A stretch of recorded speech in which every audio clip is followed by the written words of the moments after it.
Hello, everyone, and welcome to a special edition of the WRAP Employee Podcast. I'm Dan Ellman with the Department of Communication.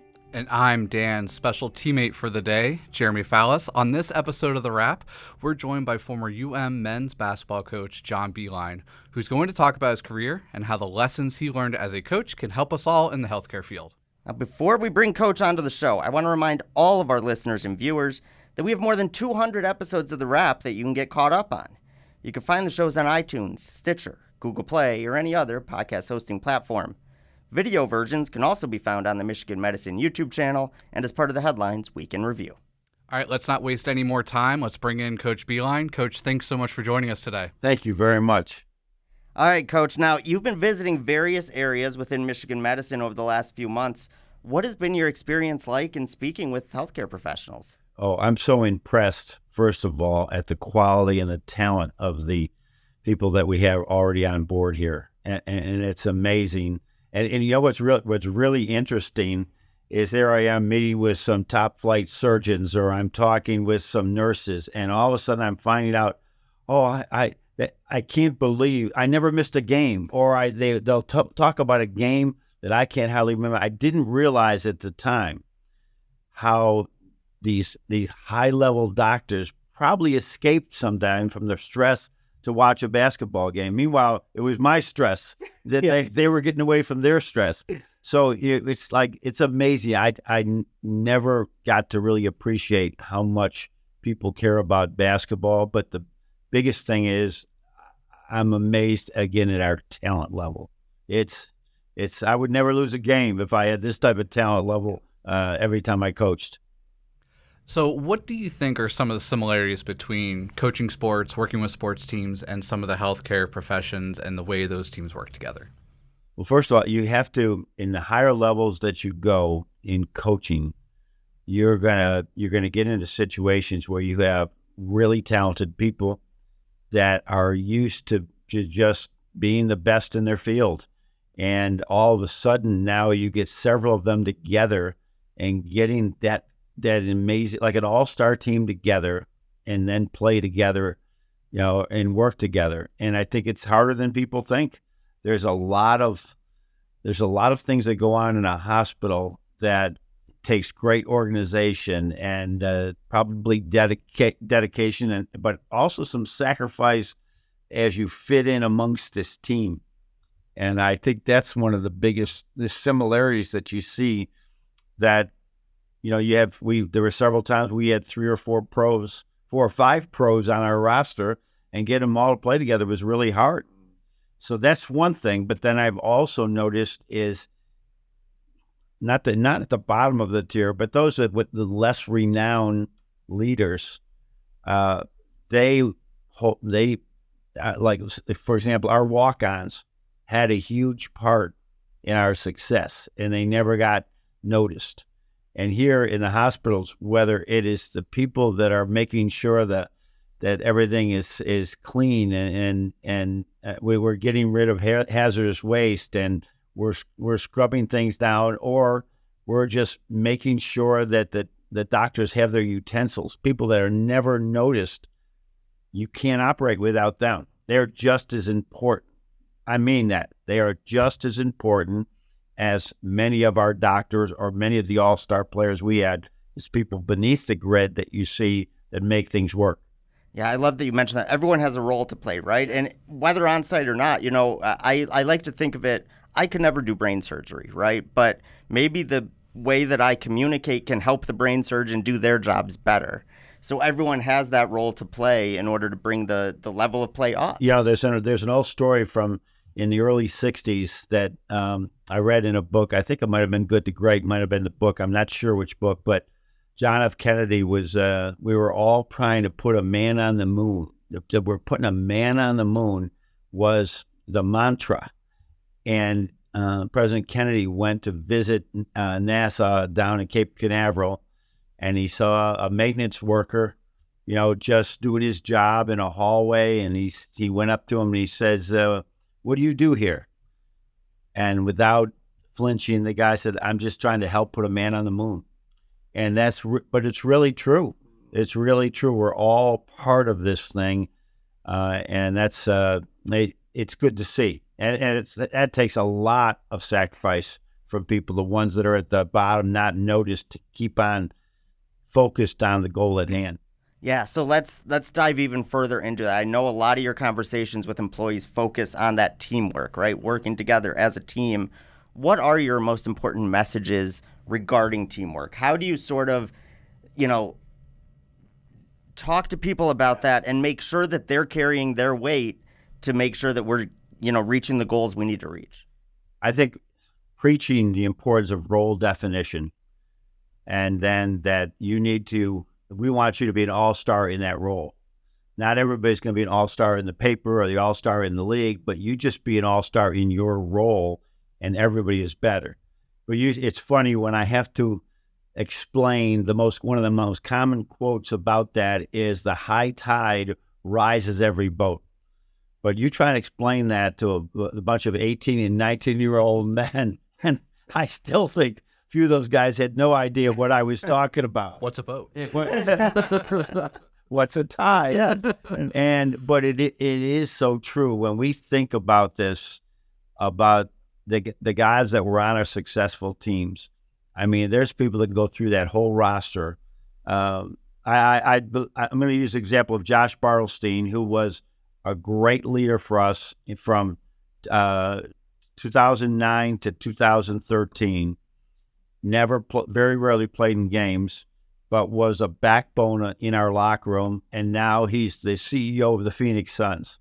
I mean, so he knew his role. He was an all-star in that role, so he got hired by the Detroit Pistons to do similar things in that administration, was noticed then, and now he's in an incredible role, higher pressure one, but really one that he's well suited for. So there's all kinds of examples of that, and I think it's part of the Michigan education too. That I think that we are supposed to be the leaders and the best, and we were so intentional especially the last decade at Michigan, in teaching leadership and teaching culture so that they'd understand how it all sort of fits together. I think that's a great segue into our next topic is what are some of the things that leaders need to take hold on to be an effective leader and to concentrate on?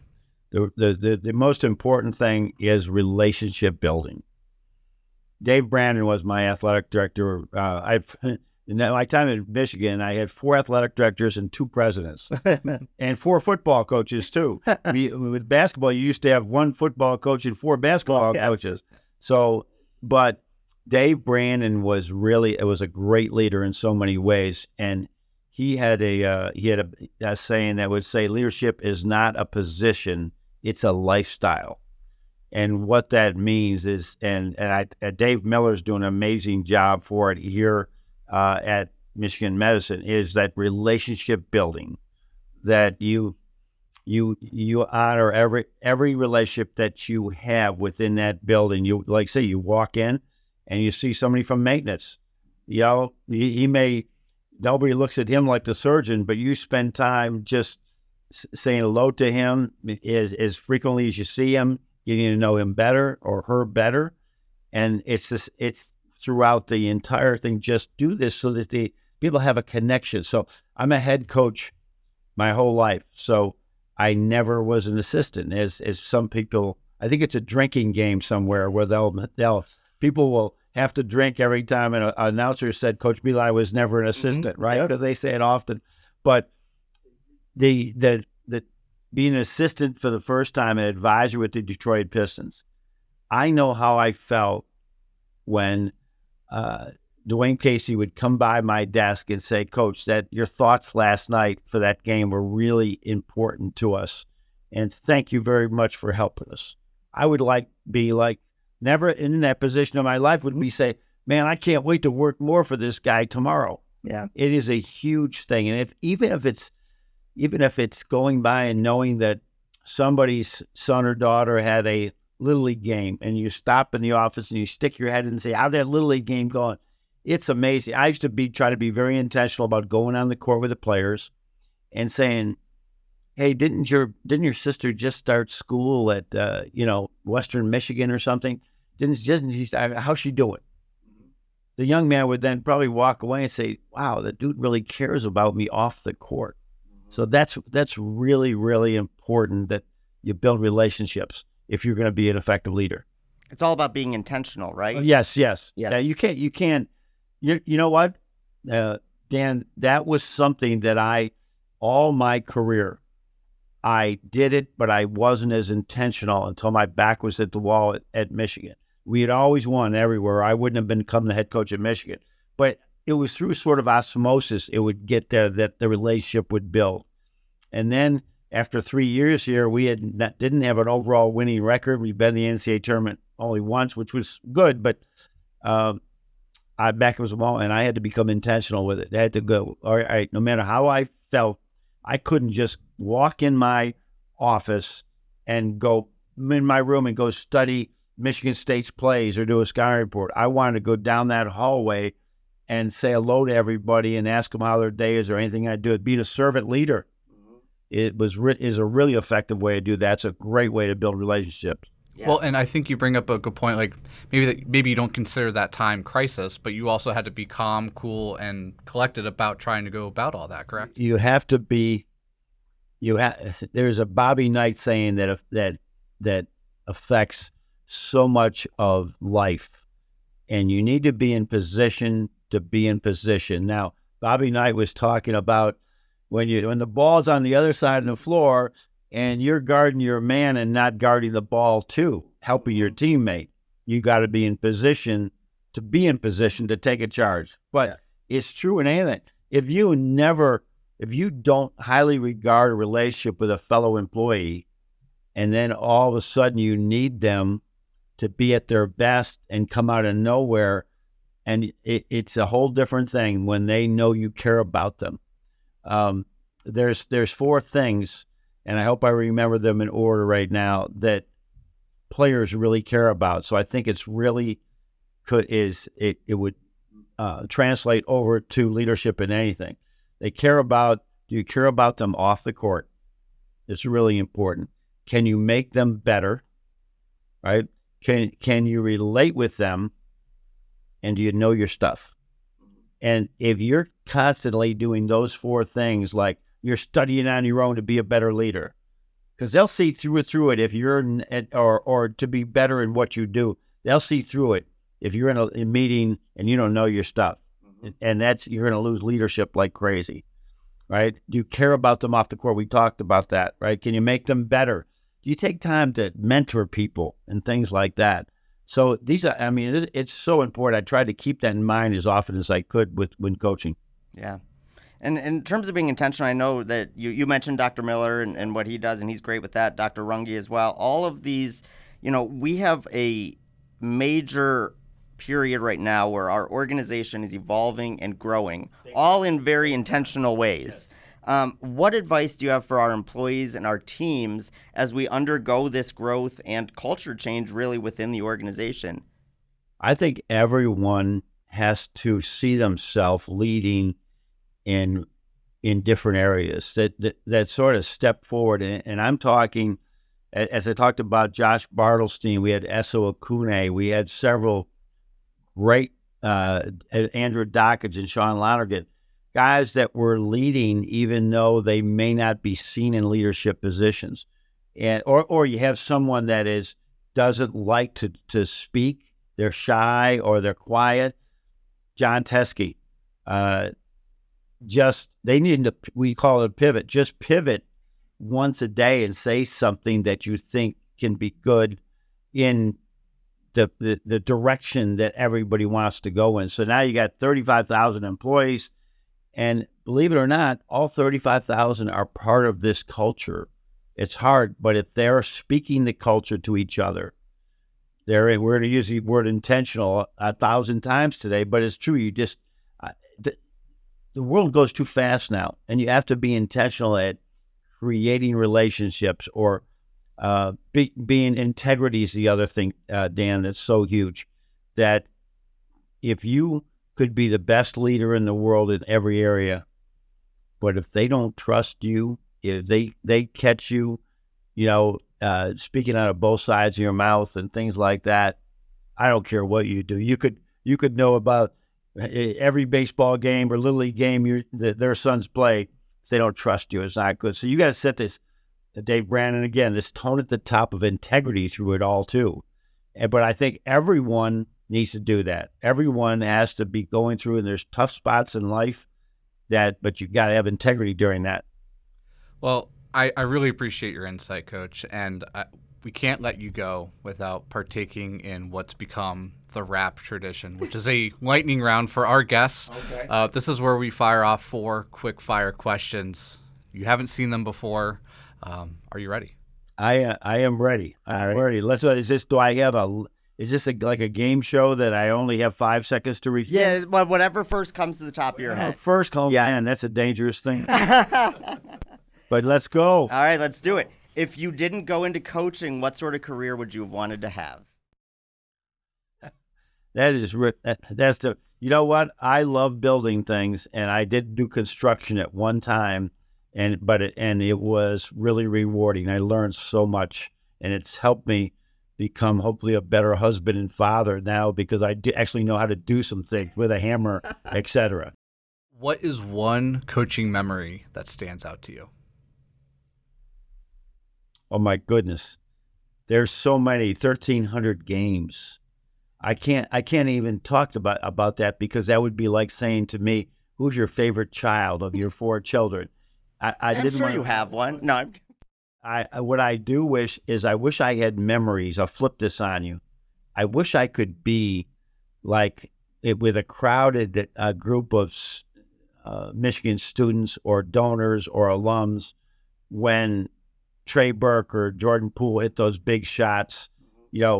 I think when you're in that win or go home games and there is a win or go home shot at the end, you don't forget it because it had such a big impact. But I would love to be the one that was on St. Patrick's Day, and I would love to have been in an Irish bar watching that game from here while I was coaching the game. It was an amazing thing. I guess that's good about that we have YouTube to do that. But I think if we circle back to that, to your point, it could have been an employee who had worked with a patient that they just lost that day. And then they went home and watched that game, and it brought them joy, and it helped recharge them a little bit, right? And so to feel the joy that they were able to feel that maybe you weren't in that moment. You know what, Jeremy and Dan, the one of the special moments I do have, and it happened everywhere I was, when we had a walk-on who didn't play a lot and come into a game, either we needed them in a game, we just needed them for 1 minute, just go in there and play for 1 minute, or we got them in the end of a game and he scored basket. Those are like, there was one time for example, when Austin Hatch went into a game and scored a foul shot, I said I can retire right now and I'm good. That's what coaching was all about. And I think that in the medical field, those type of things, when you can see it, you can transform people's lives by your attention to them and relationship building with them. That's what things are really all about. Let's stick with that. Not really a lightning answer. No, that was a long time. But. It's all good. It's all good. Thunder answer. Yes. All right. So I actually coach the youth wheelchair basketball team here at Michigan. Tremendous. What would be your biggest piece of advice to give to the kids I coach who are usually between about 9 and 13 who are just getting started in their athletic career? I think that they need to be however they can, and you don't need a gym to do that. You need to practice over and over again, just so that you don't have to think about whether you're dribbling the ball, whether you're shooting, whatever. You got to spend the best athletes spend an enormous amount of time on just fundamentals. Kobe Bryant, Michael Jordan, they would work hours on pivoting. And I can remember working with an NBA player one time, and he said to me about pivoting, "Coach, I'm a great player. I know how to pivot, And truth is, he didn't know how to pivot because he thought it was easy. I'm not an 8th grader. Came back to me later in the year and said, Coach, let's work on pivoting because I'm turning the ball over so much. So it's the fundamentals. Stay with the fun. They're boring, but it's the same. It's the same thing in life. Do in those situations maybe much more important than you think. Yeah, it's actually one of the things I preach. Like, you get all the glory if you're making the shots, but if we can't get you the ball, or if you're not able to catch the pass to you, you're never going to get that shot off. And I laugh when I see even my own grandsons and granddaughters do this. They'll walk in the gym, and the first thing they do is shoot a 3. And it's probably the last thing they should do. They need to work from 2 feet, and then 3 feet, and then 4 feet, or stand there and dribble and, have somebody holding their fingers up, and they're dribbling and keeping their hand, they're not looking at the ball.